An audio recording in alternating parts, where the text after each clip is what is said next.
Man, oh man, oh man. I tell you what, Suns fans, it's a good time to be a member of the Phoenix Suns, right? It's a great time to be a member of the Phoenix Suns fan base. They don't go anywhere. They stay at home. They play the Brooklyn Nets tonight on national TV, an NBA on TNT game. And although we got kind of the B crew in the studio, Dwayne Wade and Candace Parker instead of Kenny Smith and Charles Barkley, it's a game that had a lot of eyes on it. And the Phoenix Suns, Matthew, come out, dominate, win by 10, now have won 11 in a row. And through the first 50 games of the season, the team is 41-9. Like, Yeah. dude, what's going on? Like, what's going on? I don't know what's going on, but hopefully it doesn't stop. Let's not worry about what's going on. Let's just enjoy it, right? It's crazy because they welcome back Steve Nash and Amari Stoudemire. And I think the last time the Nets were here, I don't think Amari was actually on the staff, like sitting there courtside. But it was cool to see them to come back and get their ass whooped by the Phoenix Suns, and also just a look in Harden's eyes towards the end of the game. Like Harden's like, what is going on here? Like how did I not continue to play with this guy Chris Paul and continue to win ball games? Yeah, it's just a different brand of basketball. And, it was a great guard matchup tonight. It was Kyrie Irving and James Harden versus Devin Booker and Chris Paul. And, kind of to your point, like James probably is leaving going, damn, man, like, how did we not at least make an NBA Finals appearance? Because this guy is so cerebral. This guy being Chris Paul, and the way that he plays basketball is so elite. It's Mhm. just it's fun to watch. It's fun to watch for us fans, right? Yeah, and also just really quick too, Draymond Green was on the JJ Redick podcast, whatever the name of it's called, and they were talking about the series where Paul did get hurt, and they were saying, "Well, Paul didn't get hurt. You think they would have had a chance to win?" And Draymond's like, "Nah, nah," but you can hear it in his voice. It's like, yeah, they probably would have won. So, I mean, it's definitely a situation where Harden probably could have maybe wishes he can go back to that time and just continue a little bit more success with the guy.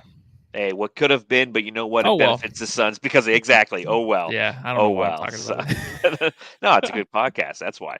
Well, Yeah. welcome, ladies and gentlemen, to the Suns Jam Session podcast, the best post game podcast on Planet Orange.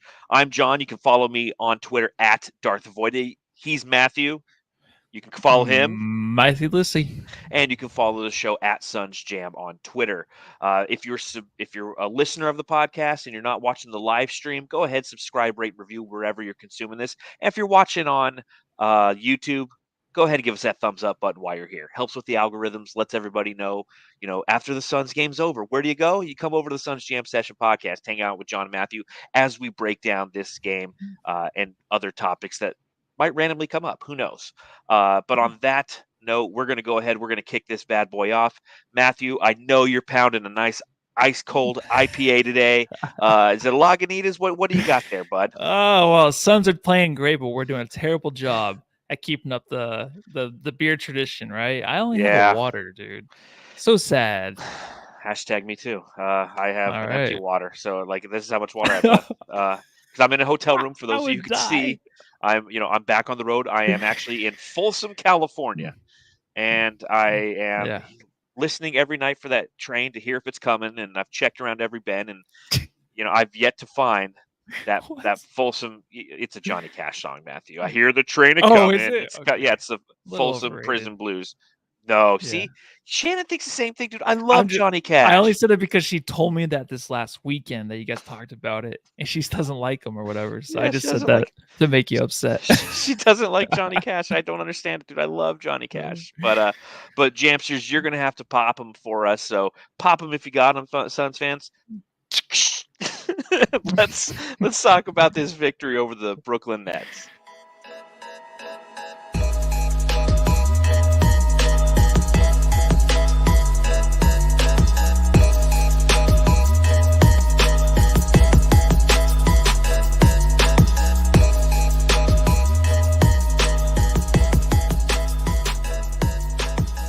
I tell you what, I think that we're all feeling good tonight, knowing that the Phoenix Suns TCOB'd. They took care of business against the Brooklyn Nets on national television. But it brings me to my first question. Matthew, I got to ask. Matthew, I gotta ask, did the Phoenix Suns win this game or did the Brooklyn Nets lose it? Oh, they won it. I just think the Chris Paul takeover time went up another quarter. I mean, last game he started in the fourth. Now he started this last game tonight. It was starting in the third quarter. He had to turn it on in the third. And as soon as that started to happen and him and Book started to heat up in the third, I was like, okay, this is them taking care of business earlier than they have to, but it set the momentum for the rest of the game. Of course, you have the Nets, turn the ball over, committing some terrible fouls against the Suns. But that's something you have to get used to as an opposing team fan when you're playing against the Suns. Like they're gonna they're gonna make you draw those fouls, right? Booker is doing the same thing that Chris Paul's doing, where he's going against these guys that really haven't played a whole lot in their career and don't really have the experience against a Devin Booker or a Chris Paul. So they're making them draw the fouls, and because of that, I don't know if the Nets really lost. I just think what Harden and Kyrie were trying to really do too and drawing fouls wasn't working. So when that wasn't working, it's like their whole game plan goes out the window, right? Yeah, and again, and I think that, they could only do so much because the Phoenix Suns are a cohesive unit that plays cerebral basketball. And you saw that in the fourth quarter. I mean, the Suns on one possession, I think they drew what, like four fouls in one possession, one trip down the floor. So the Nets were essentially in foul trouble with 11 minutes left in the game. And the Phoenix Suns knew that one, I think they were going to have the ability to play a little bit more physical against this team. The Brooklyn Nets started three guards, so you knew that. And on the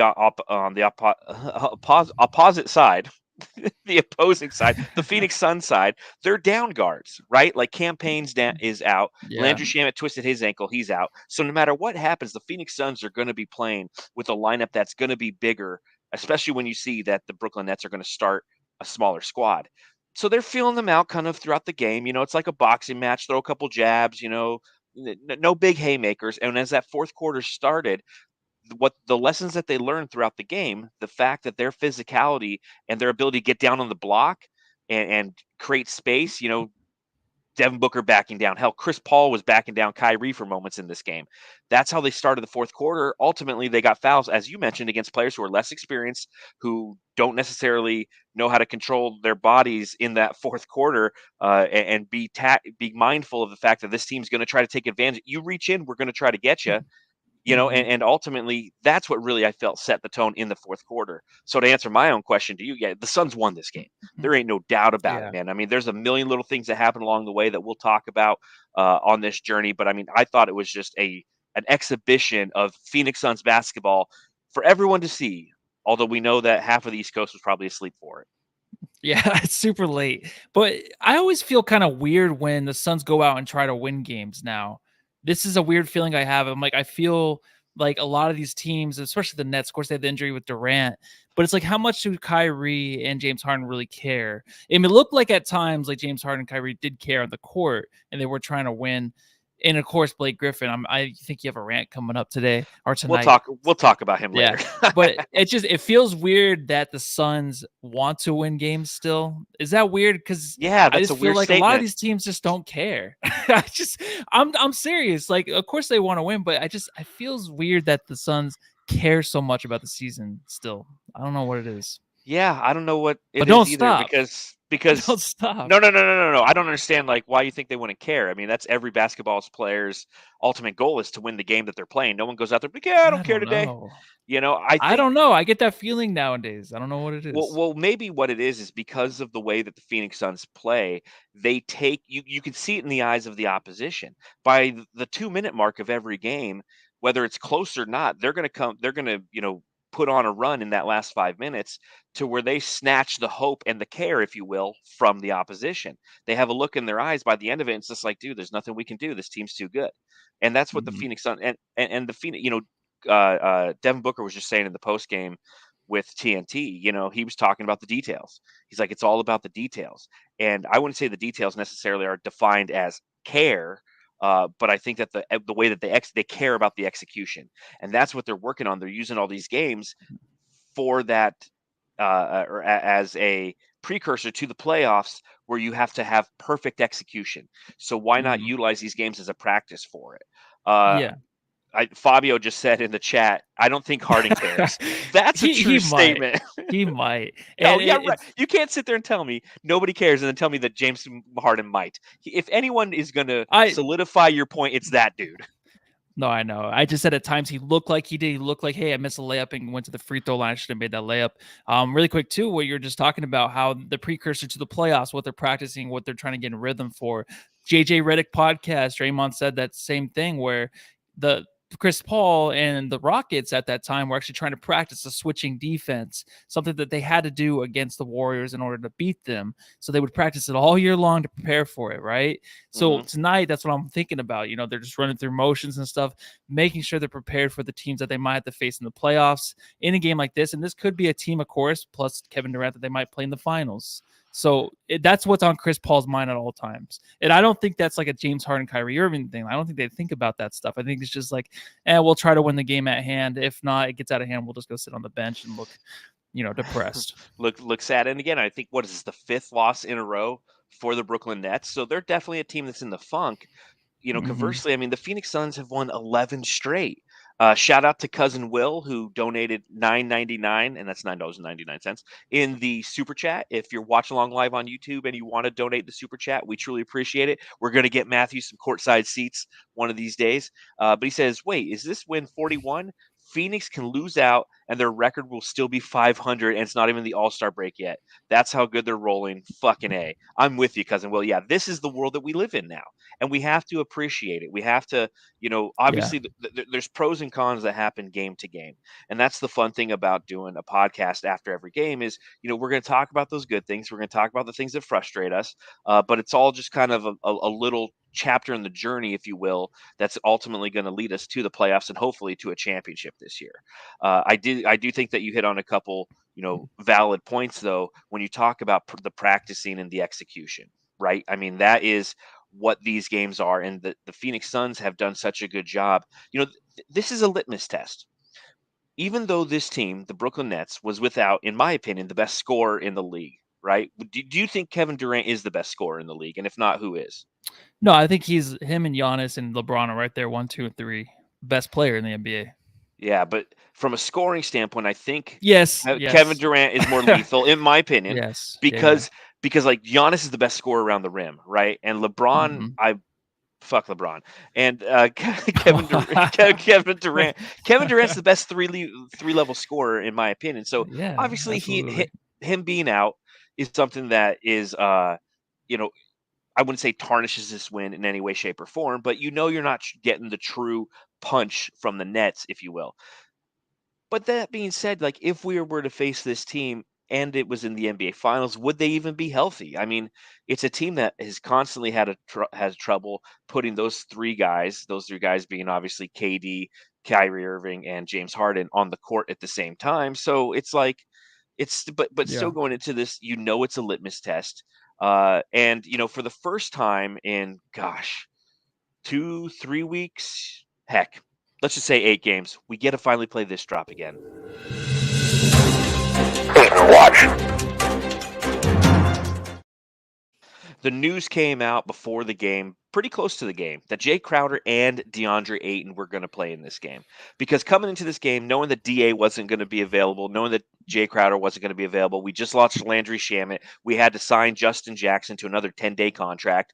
You figure, okay, this is probably where the streak ends. I get that the Nets have been stumbling right now, but James Harden and Kyrie Irving are going to play. This might be where it ends. But then we get DA back, and he gets to start with Jay Crowder. Our starting five is whole again. I think this is what, like the 27th time this season that, or maybe it's the 24th time that DA, Booker, and Chris Paul have all played in the same game, and we're still entering the night we were 40-9. But watching Yeah. DA play, tell me what you saw from the big guy in his first game back. Well, I mean, if he had to choose a house in Harry Potter, it'd probably be Hufflepuff, right? He had the huffs and the Yes, puffs. he It's did. in extra hard tonight. Like I want to be noticed. If you're sitting the top deck, you can see my shoulders going back and forth on that free throw line because he was tired, and that's his thing, right? He shows how tired he is, and of course, I didn't expect too much. The only thing is, like at the end of the game, when there's 5 minutes left, and Da did turn it on. I guess he had like 2 alley oops, and it seemed like to be out of reach by that time. it still wasn't completely the Suns game yet. So I kind of wanted to see if they would go to Bismack or go back to McGee, because McGee was, well, he had some really solid plays tonight, man. Like, really intense plays to help like kind of flip the momentum for the Suns. So I kind of wanted to see that. It's not like I hated Ayton tonight. I just think it just wasn't there at all. He seemed really lackadaisical again. He just seemed like he wasn't really up to hustle back down the court like a Bismack Biyombo. We were so used to seeing him like, oh, I'm here, I'm ready to go. I'm gonna be in every spot for you, Chris Paul. I'm gonna set the screen. I'm gonna go straight to the rim. I'm gonna be ready for you. But that wasn't really Ayton tonight. So it kind of stinks to go back to an Ayton that's like this, but you kind of expected it, right? Because he's gonna be tired. It's gonna take him a little bit of time. He gives himself some more time too. You know that's Ayton, right? Ayton's Mhm. gonna give him the time to get his energy and his footing back. So I don't expect a whole lot from him right now. So decent game. I mean, towards the end with the alley oops, that's all that there really was from him. I thought early in the game he's 2 for 2. He started off, looked pretty good in the pick and roll, but there Mhm. wasn't too much. And I kind of missed the Bismack stuff and the McGee coming off the bench a little bit. But we have to get back to the Ayton stuff. So let's start the journey now. Hopefully he doesn't get hurt again. Yeah, again, it's just nice to see him out there, because there's been so much back and forth, and I think I spent just a little too much time on Twitter today, listening to kind of and interacting with people talking about how, what, because Bismack Biyombo has been playing the way that he has, because JaVale's played the way that he has, that DA doesn't deserve a max. And, it's like, well, just look at our record. The fact that DA's not playing and we're still getting production from the center position, well, it's clearly he's not worth a max. And I'm like, the reason DA is going to be worth a max, and again, like, we don't know. The market this season will dictate his value, right? He's a restricted free agent. So if he's worth a max, an opposing team can offer him a max, and then we can come over with a better max because he's one of our players, right? The market this offseason will dictate what he's worth. But some people are getting ahead of themselves saying, well, we got to trade him now so we can maximize his value, what have you. It's like the reason DA is worth or in the conversation for a max is because of the productivity he's going to provide in the playoffs. Because Bismack Biyombo will get shredded in the playoffs. The opposition will sit there in a 7-game series, analyze Bismack Biyombo's strengths and weaknesses, and attack those. Whereas DA has far less strengths and weaknesses. He's a great shot deterrent. He's a great shot blocker. He's great laterally on defense. He can play small guys. He can play big guys. And on offense, he's shown us in the past that he has the ability to score when he needs to. So tonight, to your point, Matthew, I agree 100% with what we saw from Da. He was gassed.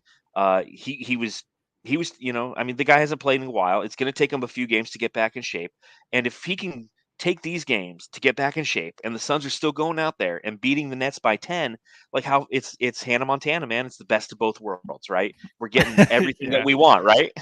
Yeah. And there's a lot of comparison, of course, with him and Andre Drummond. And the way Drummond, of course, I mean, he's still a little bit younger, but he just came off of a big contract, but now he's not making anything. He probably could have got a max.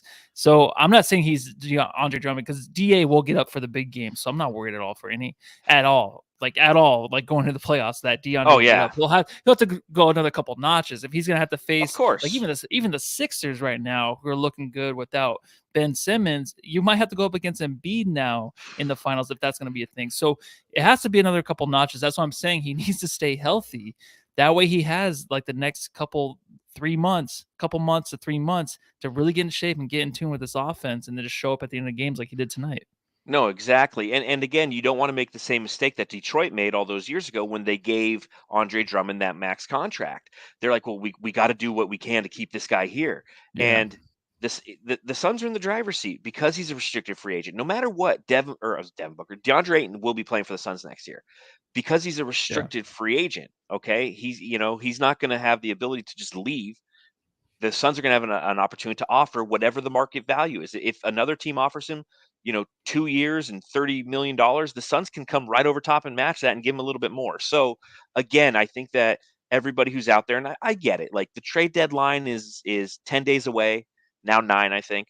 So everyone's hopping into the ESPN trade machine and they're starting to put together their little trades and be like, well, look at, we can maximize DA's value and get this back, that back, and this back, because we have Bismack and JaVale. It's like we've seen great things from JaVale McGee and Bismack Biyombo. I don't want to discount anything that they've done to this point of the season and what they've done to help the Suns during this 11-game win streak, 7 of those games without DeAndre Ayton. But you have to look at the playoffs, man, and that's when he's going to be valuable. So again, from an Ayton standpoint tonight, you look at his final stat line. He ends with how many points did he have? Matthew, 12 points. Is that correct? He had 12 points. So 12 points, 6 boards, played 28 minutes in his first game back, went 5 for 7 from the field, not overly involved in the offense. Did have 4 turnovers, also had a steal. So you're going to, over the next few games, just kind of bring him back, get him reacclimated to the game, to the speed of the game. And we're going to be, in no time, in 3 or 4 games, we're going to be talking about DA, who's going to go out there and drop 26 and have, 17 rebounds one night. And they'd be like, oh, yep, yeah. It's like, we love Bismack, but he ain't putting up 26 and 17. Right? Mm-hmm.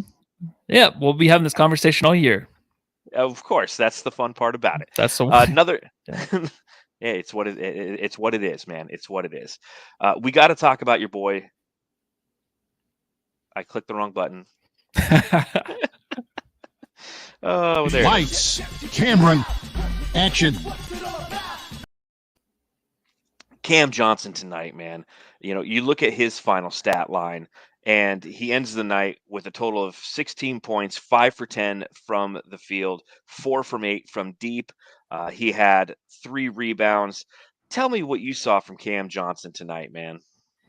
Well, I mean, he started out 0 for 3 from 3, wide open shots. Like in the NBA, we're still talking about Cameron Johnson, who's mentioned on many podcasts, many Ringer NBA podcasts, almost weekly, just as one of the top Suns players. And a lady at my work who's a big Suns fan. She's a Suns fan, but her favorite player is Cameron Johnson. Like everyone's favorite player right now is Cameron Johnson. So after missing the first 3 threes, he was like, what? He's all, fuck this. What am I doing, dude? What, he hit 3 or 4 in a row? Yeah, I was it was just insane. Like, it was insane. The only thing tonight where he was like, he went on the floor a few times. He looked like he had a few like concerns with his knee. I'm like, please, dude.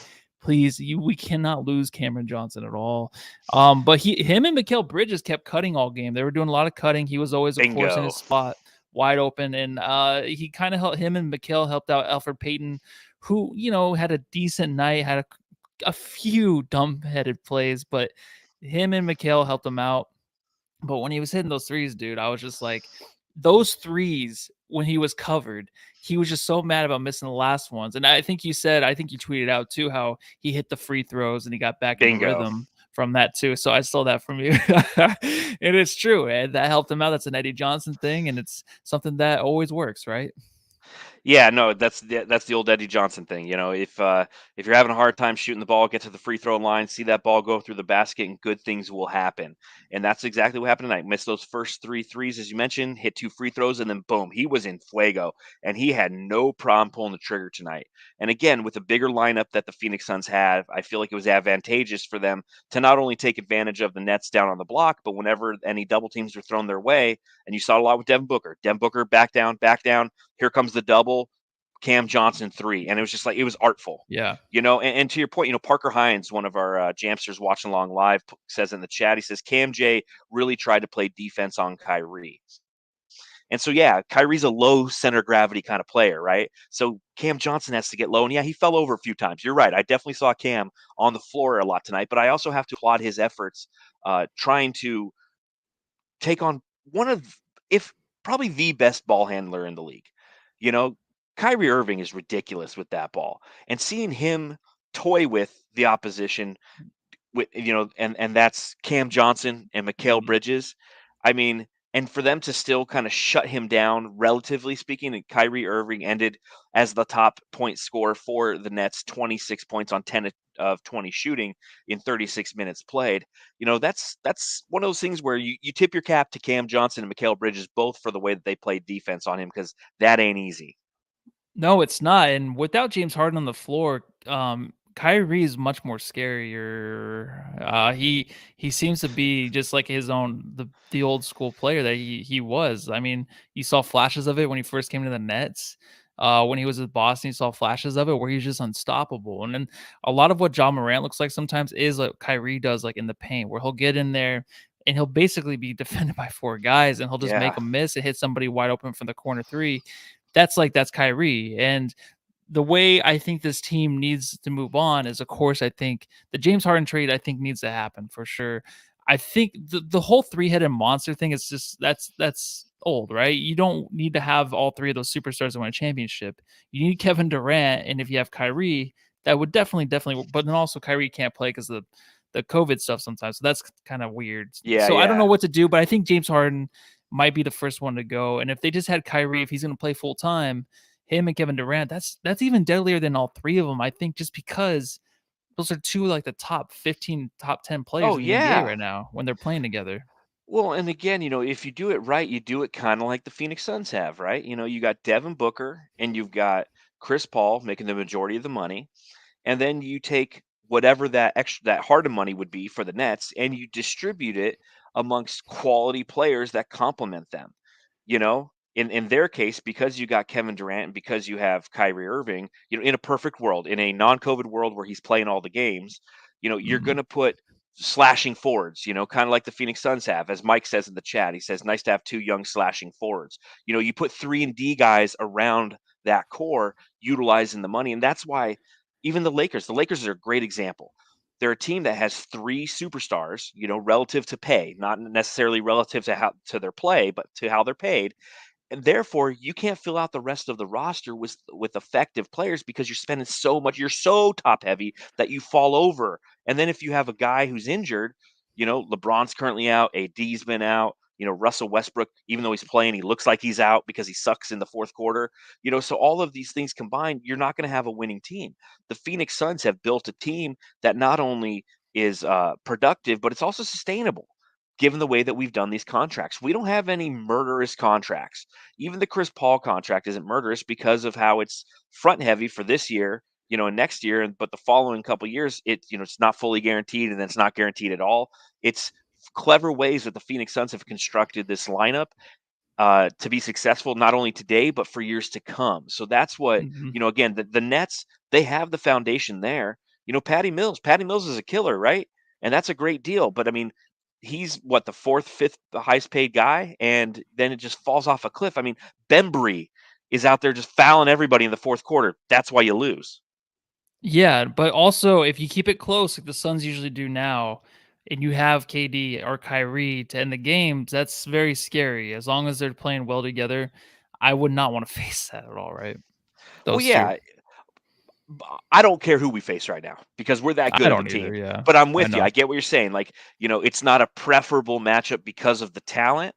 But Mhm. again, the depth and all that's happening for the Phoenix Suns, while other teams are obviously experiencing depth issues this season, the Phoenix Suns have faced depth issues, but they've addressed them and they've been productive and they've been winning with their depth issues. So all that does is create, when we have to face any type of team, we can beat you in 10, 20 different ways and we'll have to adjust accordingly. So I mean, it's just, again, this run that the Phoenix Suns are on is unbelievable. We talked a little bit about Cam Johnson, but one guy who was just absolutely fantastic tonight, his twin. The Warden. 40 minutes for the Warden tonight. He went 10 for 14 from the field for 27 points. So you know me, I love efficient scoring. 27 points, 14 field goal attempts. That's how you do it there, Sir Mikal. He did it by going 1 of 3 from deep, but 6 for 7 from the free throw line. He had 8 total rebounds, 2 steals, and was cutting, as you mentioned, both he and Cam Johnson, but especially Mikal tonight, were cutting like I haven't seen Mikal do in quite some time, man. Maybe last game. The Spurs, he was cutting a lot. Yeah, he just kept moving. That's the Mikal we love, is just moving off the ball all the time, not standing in the corner. He doesn't need to stand in the corner. He's such a threat when he's moving in the lane. Like the defense can't stop him, obviously. But the offensive rebounds too, the putbacks he had, he was in the lane a lot tonight. He was crashing the boards, like you said, the 8 boards. So that's very rare for him, right, to be underneath the rim. But he was doing it, and it wasn't even like, hey, we're without DeAndre Ayton tonight, or we're out without a big. We had 3 of Yeah. our bigs tonight, and even Sticks, who's never going to play again for the Suns, probably, it seems like.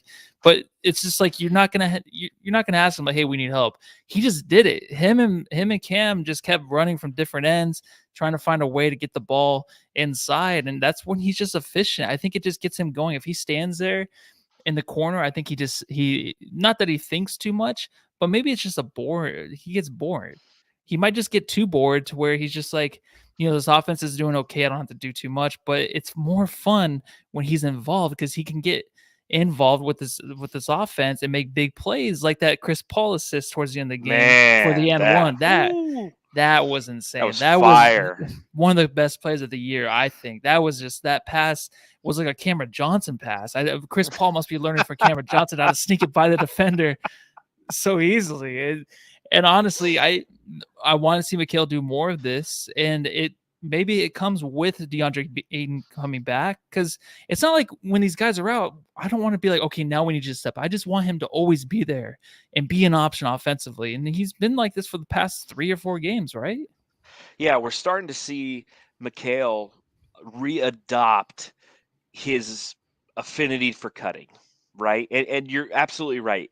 When he's standing in the corner a lot, it's a less engaged version of Mikal. And the growth here for me is generally when you see Mikal Bridges and he's standing in the corner a lot on offense, it's when he's going against elite competition on the defensive end.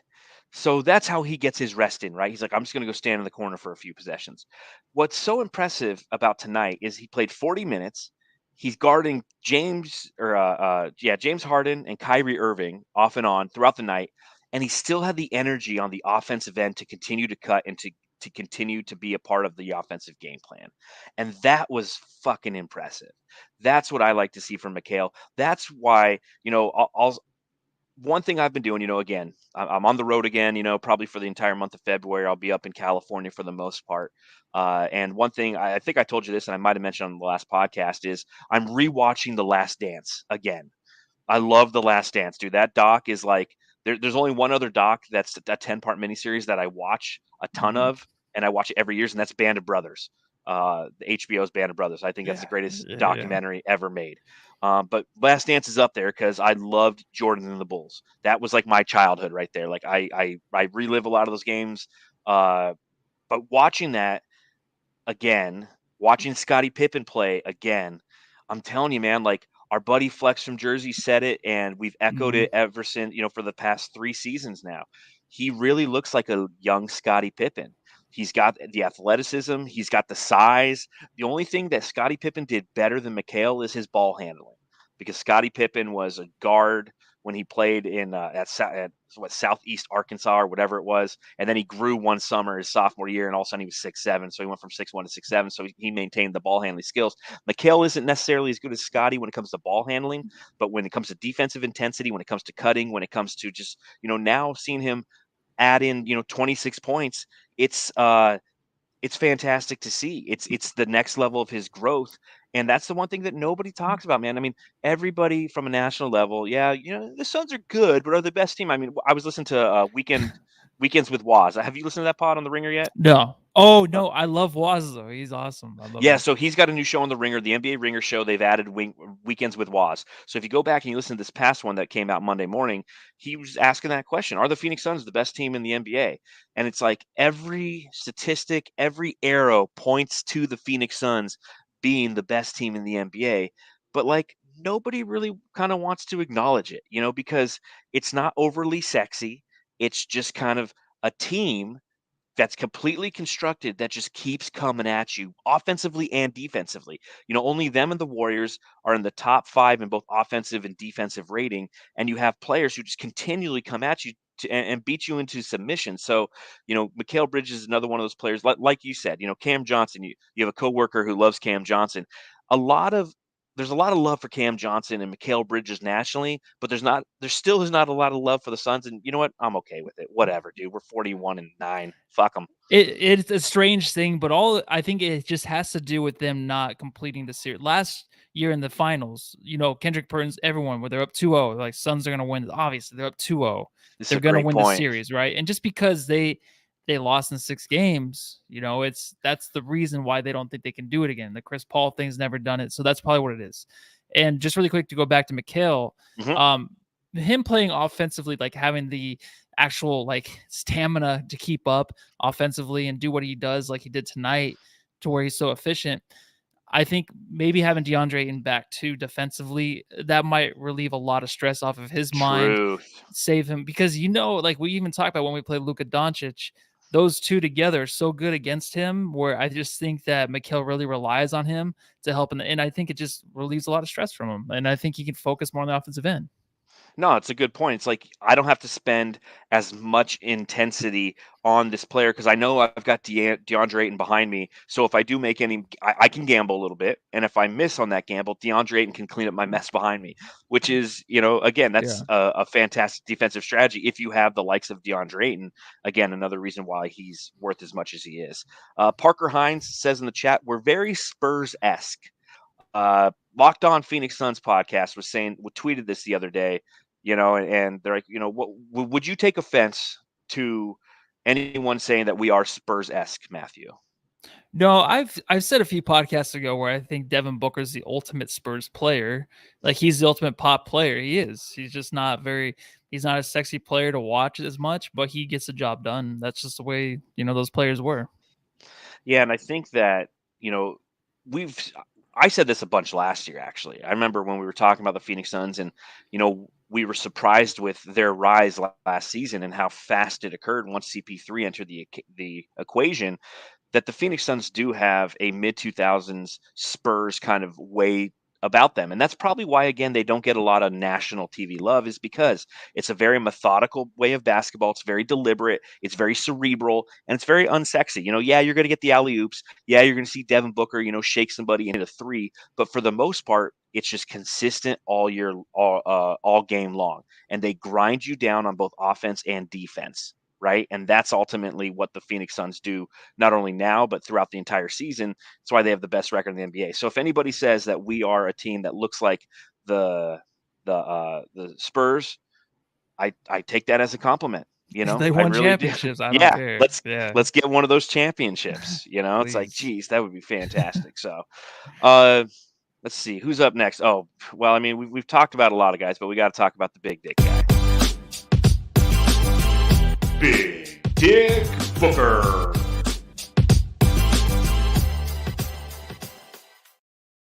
Killer night for Devin Booker tonight, man. Killer night. 35 total points, 13 of 23 shooting. He went 3 for 8 from deep, 6 for 7 from the free throw line.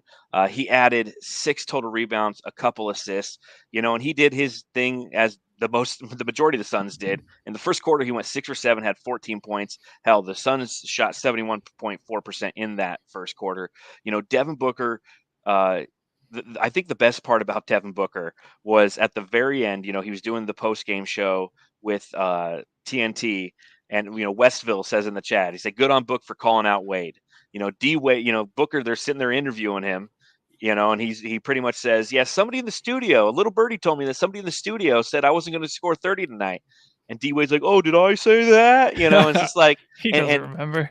Yeah, and and he's like, "Well, I'm glad I could help with the motivation." It's like, see, even Devin Booker, it's like he's looking for those little opportunities for plight, even though we might say, yeah, he doesn't care about being a non-all-star starter, and then he goes apeshit for the next 2 weeks after that happens. Yeah, he doesn't care that you say you're not going to score 30 tonight on national television. He goes for 35 tonight. Yeah, real G's move silently. They really do. And yes. Unless he'll call out some people, but it's all in fun. It's never anything where it's like a Dwight Howard situation or Embiid back in the day where Embiid used to get so upset over these guys talking shit. And so he's like, all right, I'm actually going to go to work and do something about it. That's just Devin Booker all the time, every game, man. Tonight was, of course, amazing game. First quarter, third quarter, Book, closing it out. And something that was kind of cool, I don't know, I just kind of noticed where he was kind of looking for fouls in the second, because the second quarter offense for the Suns was just falling off. There was nothing there at all. Truth. But what Book did, he kind of looked like he was trying to draw fouls, get in the officials' ears, and then the Suns started getting a lot of ticky-tack calls going their way. I know we could talk about, of course, probably the Nets got some too, but the Suns did in the second. I think that kind of helped them kind of stay there with the Nets. But, dude, those last 2 threes, is he going to end every game with 2 threes in a row? And especially when I know ahead of time, because I always am delayed over here, so I look at the score. 109 still for the Suns on my TV. It says 112 on my computer. I'm like, oh, someone hit a 3 and Book has the ball. I'm like, oh, no way he's gonna make 2 in a row, especially the way he's being covered right now. So I just gotta drop this.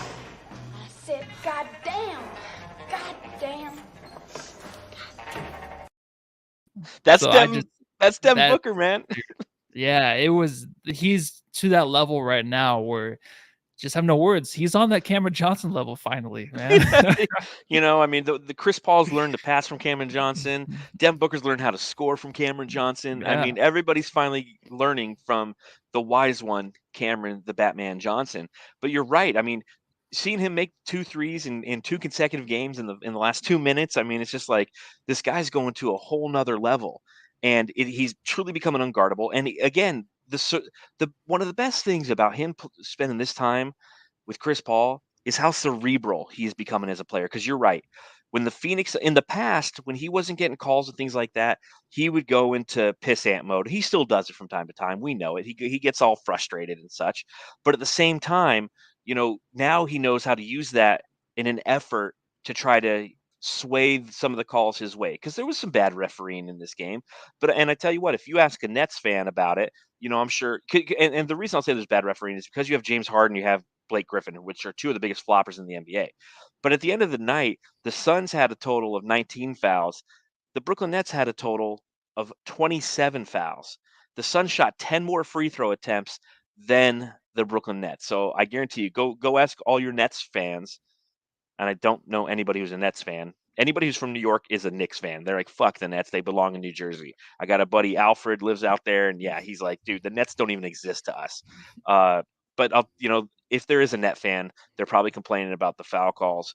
But again, that's the cerebral part of the game. I was going to talk a little bit about my frustration with some of the refereeing because in the first half it was frustrating, but at the same time, like whenever that happens, I start to think of Matthew Lissy. Matthew's like, hey, listen, if they're drawing fouls, that's part of the game, and that's a skill in this game. Oh, I appreciate that. You think about me. Yeah, all the time, man, all the time. Couple Nets notes. First thing I wanted to throw out there, I miss you, Javon Carter. I miss you and your two colored shoes. It was fun seeing CP3, jab and talking some crap. Devin Booker. There was one play where Devin Booker went down the lane, he traveled, and then C4's up there doing the travel thing, and you look at Devin Booker, he looks over the bench, because he's probably kind of pissed in the moment. He sees it's Carter and he starts laughing a little bit like, oh, man, I miss Javon Carter. I do too, and I think it was it might have been JaVale or Jay on the sideline when Carter came into the game and they were yelling his name really loud. You can hear it because it was super quiet. The game was over. It was like the last minute, and you could just hear him yelling his name when he had the ball and stuff, like giving him shit. So I do miss him, especially in a time like this, right? He would, I don't know. I don't know if he would really be. Yeah, I don't know. He would right now, man. We don't have campaign and we don't have Landry Shamet right now. I don't know. Just the way it ended. Yeah, no, just the way it ended. It wasn't. He didn't really finish the way I thought he would. No, well, he had a rough season last year. He did. But Javon Carter will always be in our hearts. And who knows? Maybe we could trade Landry Shamet to the Nets and get Javon Carter back. Just kidding. Oh, maybe. Just had to throw Shamet out there, huh? Why not? Why not?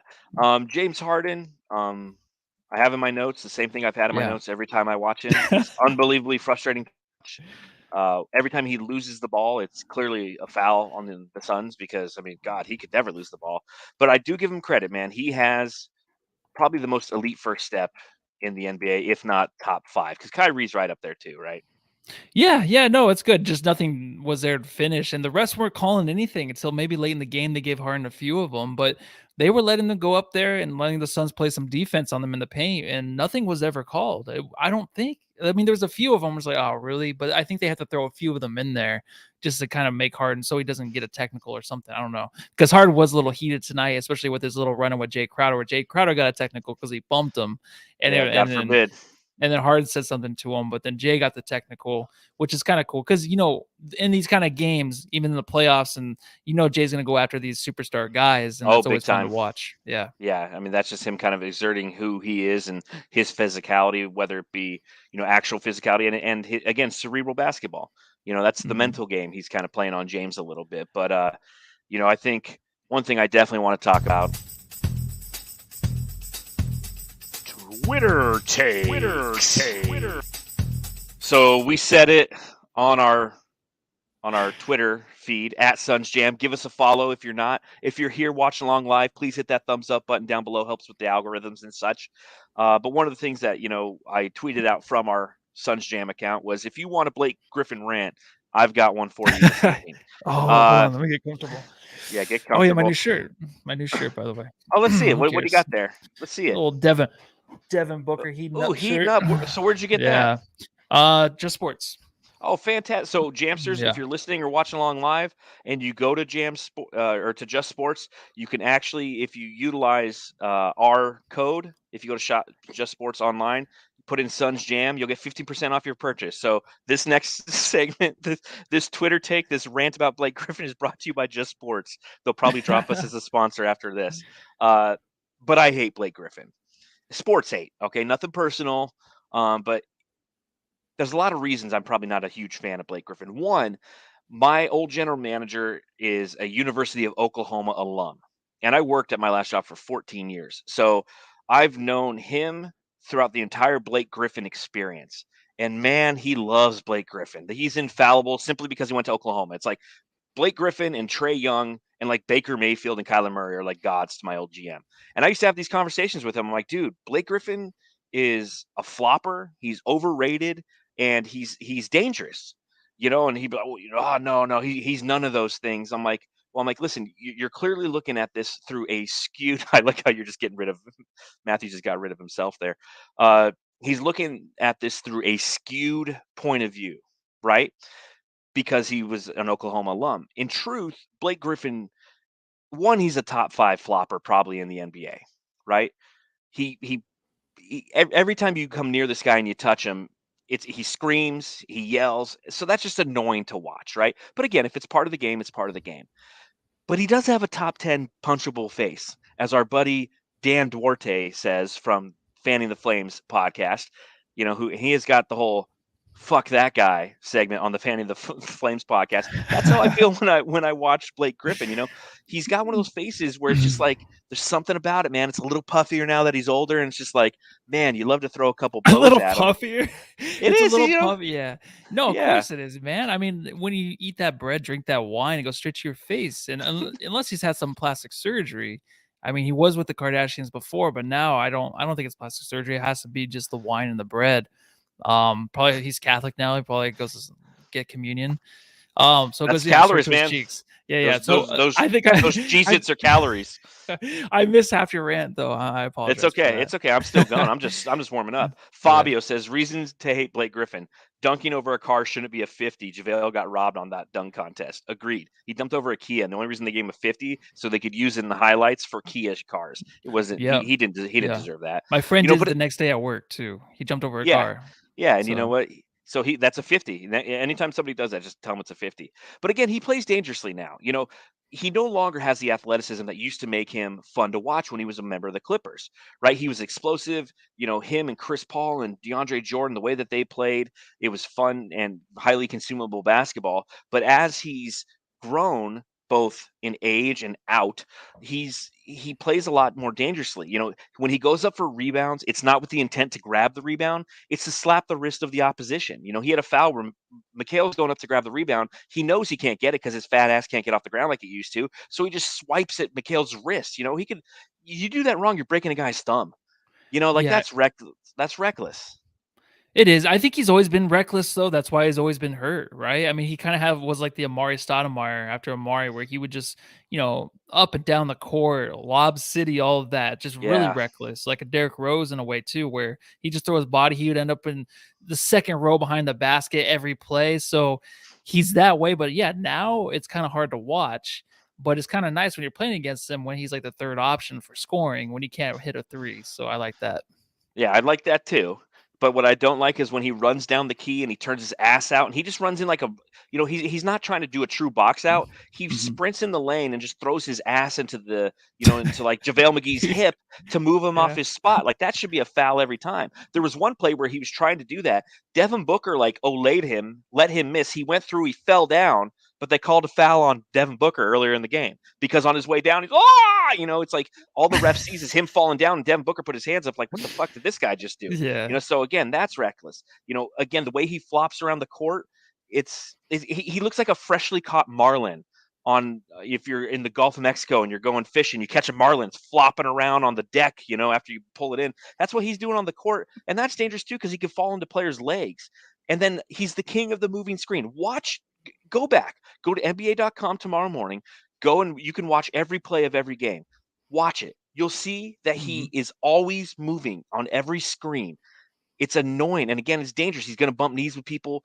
And he's top 5 most frustrating players to watch. He pisses me the frick off whenever I watch him because he always has the Tim Duncan, what the fuck did I do face, on offense and defense. And I'm glad that we could beat him. Maybe that wasn't as aggressive as a rant because I'm trying to bring it down a little bit. I'm working on myself. But at the same time, screw Blake Griffin, or as You're Dan working on Duarte says, yourself. fuck that guy. You're working. Yeah, he's stressful to watch. He is. So he's almost out of the league too. So it's fine. Yeah, well, and he was their third scoring option tonight. He ended with a total of how many points coming off the bench? 16. No, I'm sorry, 17 points coming off the bench. It was him, Harden, and Irving were everything. But as you mentioned, 2 for 6 from deep. I'm okay with him going 2 for 6 from deep. Because again, that's where you want him to be. I think that his physicality and the way he was pushing DeAndre Ayton around a little bit was tough for DA.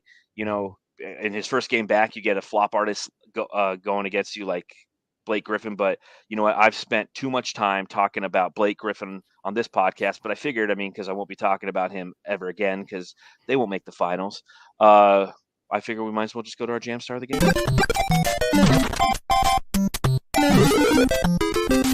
Jam Star of the Game. Jam Star of the Game. I will say this before we do the Jam Star of the Game. Everything that I just said to Blake Griffin, I'm going to tell him tomorrow night, Matthew. Are you? Is he staying at your hotel? No. But the Nets are hopping on a plane tonight. They're flying to Sacramento, and I bought tickets to go see the Kings play the Nets tomorrow night in Sacramento. So you don't even I'll work be there. At a hotel anymore. No, I don't. I don't work at hotels. I stay in hotels now, but I don't work in hotels anymore. You go tell them. Any Jamsters who are in the greater Sacramento area, if you're going to the game tomorrow night, hit me up on Twitter at Darth Voida. Just slide into the DMs. If you want to grab a beer, hang out during the game, let me know because I'm going to the game by myself. Tickets are super cheap to Kings games. Oh, I'm sure they are. It's $39 to sit in the lower bowl. So even with the Nets coming to town, I'm sure Blake will listen to you just as well as I did during that segment. Just in and out. Yeah, and well, you're having connectivity issues, but you know what? No one knew until you said it. Sony asked if I'm wearing your son's jersey, right, Void? I'm not wearing my jersey, but I will be rocking all my son's gear just to let everybody know. And I'll be looking at people. I'll be doing the Devin Booker, just looking at people, be like, "You got something to say? Go Suns, baby!" But anyways, Jam Star of the Game, Matthew. It's kind of a tough one. Who are you giving the Jam Star of the Game to? Well, I'm gonna give it to Devin Booker. I'm a little scared to touch my browser because I keep getting dropped off. But it's absolutely Booker. Yeah, Big Dong Devin. Simple as that. Cousin Will. I want to give it to CP3, right? The way that he played again tonight is just he just continues to show why he is the point god. 5 for 12 from the field, 20 points, 14 assists. His assist numbers are bonkers recently. 38 minutes, a little heavy on the minutes, but again, you're playing the Nets, so I'm good with it. I want to give it to /Bridges, as Mike Adams says, because again, his production in this game was absolutely valuable. But like the majority of the Jamsters, it's Devin Booker. He was lights out. He was efficient. He was physical. He was showing national TV and Dwayne Wade at the very end. That's what was the icing on the cake. He's like, hey, even you guys in the studio say I'm not going to be good this game. You guys don't care, so whatever. I'm just going to be great. I'm going to be legendary. And that's exactly what he was tonight. So, another big win for the Phoenix Suns, another big win for Devin Booker. I'm really excited to see if they actually, if he gets any flowers tomorrow. It's always funny going the next day and seeing kind of what people say and people write. We shouldn't fully care about that, but and that being said, if anybody's going to be in the Tucson market tomorrow, I will be on ESPN Tucson at 5:25 Arizona time to talk about the Phoenix Suns with Justin Spears. Very cool, man. Yeah, so he reached out to me. So I'll talk everything you hear there, or you hear here, you'll hear there, except the F words. I won't be saying fuck that guy on the radio about Mhm. Blake Griffin because I won't. I just won't. I refuse to. So Well, the weirdest thing is like, how does even Dwayne Wade say you're not going to score 30? Like, how does that even come up to where you're going to deny Book 30 points, which is very easy for him right now? I have That's no just a idea, weird thing to man. say. Go out of It your way re- to say that. yeah, Strange. no, it really is. But yeah, thanks for the motivation. We appreciate that, D Wade. Mhm. Next up for the Phoenix Suns, yeah, they're going to head east. We're going to have some games with some earlier podcasts upcoming. Their next game is against the Atlanta Hawks on Thursday. Matthew, the Hawks, a team that has definitely struggled thus far this year, right? Yeah, they're starting to turn things around a little bit more towards the second half. It sucks because at first I wanted to think about, last year they looked so good and I wanted to pick them, this year as maybe a finals contender because they were so close last year. And I'm a big Trae Young fan, of course. But I did see them last time they were here. Yeah, So that's right. that was very interesting to see Trae Young live. And it's like the one guy, of course, you got to look out for in this game. I haven't seen a lot of them play this year, but I do hear little birdie told me that they're actually kind of doing a little bit better. So look Well, out, huh? Suns might lose a game. Who knows? Oh I doubt well, that shit. I know that Trey Young didn't play tonight. He was out with a shoulder, so I don't know how serious that is. If he's going to play on Thursday, my guess is he probably took a game off. Again, I don't know anything about. The Hawks are a team that I've completely not followed this year, and it's a team that last year I really enjoyed. There's certain teams that kind of outside of the Suns you pay attention to because they excite you, what have you. The Hornets have become kind of that East Coast team for me versus the Hawks. I think the Hawks, there's something about Trey Young that just kind of irks me a little bit. I get the whole ice cold thing as well. He should be. He's a very talented young guard, but I think he's just one of those guys who, again, maybe it's my spite as a Suns fan for not getting recognition. And you see people like Trey Young get a ton of recognition. He gets all-star starts and things like that. It's just like it kind of frustrates me a little bit. Maybe I'm petty that way when it comes to my fandom. And that's what fandom is. You're petty and in some instances, and some things just don't make sense. But it's a team that I just haven't really followed. But I don't know what the outcome of their game was tonight, but entering tonight, they are 24-26. They're 10th in the NBA Eastern Conference. This is a team that went to the Eastern Conference Finals last year. So they played tonight. Let's see, who did they play?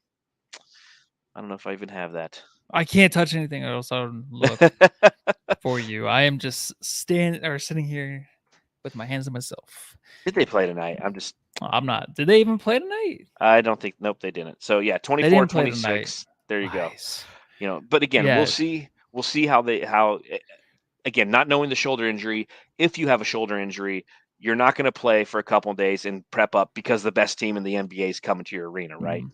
Yeah, but also Trey Young's one of those players. I feel like he's going to be one of those where it's like when the team's not doing well, all is on his shoulders. Of course, stats are always there. Whether or not anyone wants to admit, you got to build a better team around him. That's what they said last year. Hey, this team around him wasn't from the start last season. It was like these guys that came in, they're not helping out. They gotta do better. And then they went pretty far into the playoffs. So it's always going to be back and forth with them. It's always going to be like the starting quarterback of a team like, I don't know, Matthew Stafford, where, you hear like he might be like the suckiest best quarterback of all time. Maybe that's Trey Young, where he might be the suckiest best player in the league at certain times, it depends what's going on with his team. But he's always going to be the same player. I think he's dynamic, and I hate the shit talk that he gets all the time because eventually it'll pan out where he has a team around him that will make sense. And what's interesting is the Hawks didn't make very many moves this past offseason to improve. No, same team. That's what. Yeah, that's what sucks. Which is interesting because they were kind of like the Suns. They're a team that was close. They went 7 games with the Bucks. I think it was 7, and they were close. So they didn't change anything really, hoping that continuity and the growth of their youngs, much akin to the Suns, would propel them to the next level. Hasn't necessarily worked out this year. They've traded Cam Reddish to the Knicks. Kevin Knox is on their team now. The guy with 17 foreheads plays for the Hawks. I didn't realize that. And Ted Lubin brings up a good point. Trey's a foul hunter, not a fan of that shit. Sometimes he's a screamer too, and that kind of annoys me because again, Devin Booker. I know our guys do it too, but I just don't feel like they scream like Yeah, Blake they Griffin. don't. But at least we get another rant Thursday night from you. So I'm looking forward to that. Yeah, it depends, know? but yeah, I might be ranting about Trey Young on that game. So, interesting game is ahead for us. That's going to be at what time? Arizona time. That's I an would look. early I just game. It's can't a touch TNT anything. game. It's a TNT game. So it's 5:30 Eastern. Or is that right? Is that 5:30. Wow. So- All right. Or 6:30. I don't know. I'm in like the Pacific Maybe time zone. 5:30 makes sense. They had the 5:30 and 8 game. So There you go. So yeah, stuff it's we going to should be. probably look up before the pod. Sorry, guys. Sorry, we failed you. Do your own Jamsters. research, We Jamsters. failed you. You know better than we do. So, anything else you want to talk about before we get out of here? Knowing that we just beat the Nets, man, and we're 41-9. No, I mean, Trying to think if I'm gonna take one last little look at my notes. Yep, I would. I got I nothing. just can't touch anything. So. I got can't touch. You got nothing. Dude. Well, we went through a lot, dude, and we've been enjoying this. What a great just do this podcast when the Suns are just like the best of all time. I was thinking about that yesterday, man. It is crazy. It's enjoyable, and it's something. You and I started the podcast in like 2019 when the Suns were shitty because we moved apart and we wanted to continue to talk about the Suns, and then like. I was thinking about the other day. I'm like, last season the team was just unreal. We went to the fucking finals, and you and I did podcasts the whole way through, post game pod, didn't miss a game. And now this year we're even better. It's like, dude, what a great time to start a podcast. I know. You know? I know. So, and thank you to all the Jamsters who've been along for the journey. You know, you really are. It's so funny. It's like I have all these new friends, and they're all the people who come and join us after Suns games and talk shit, and they go through the highs and the lows. And thankfully, there's so many more highs than there are lows right now. And it's just great to have this Discord and this conversation, not only with you, Matthew, but with the Jamsters. So we really appreciate you guys hanging out with us after the game, each and every game. Make sure you subscribe, rate, and review if you're listening to this podcast. If you're watching along live on YouTube, hit the thumbs up button, hit the subscribe button, and hit that bell notification button. It'll let you know when we're going live, which is right after every single Suns game. So until Thursday evening when the Suns play the Hawks, I bid you adieu, and I will talk my shit to Blake Griffin tomorrow in Sacramento. So join me. If anyone's there, hit me up. Yeah, if anybody lives in Sacramento, go join John. And everyone else, go home and love your family. Amen. Take care. We'll see you.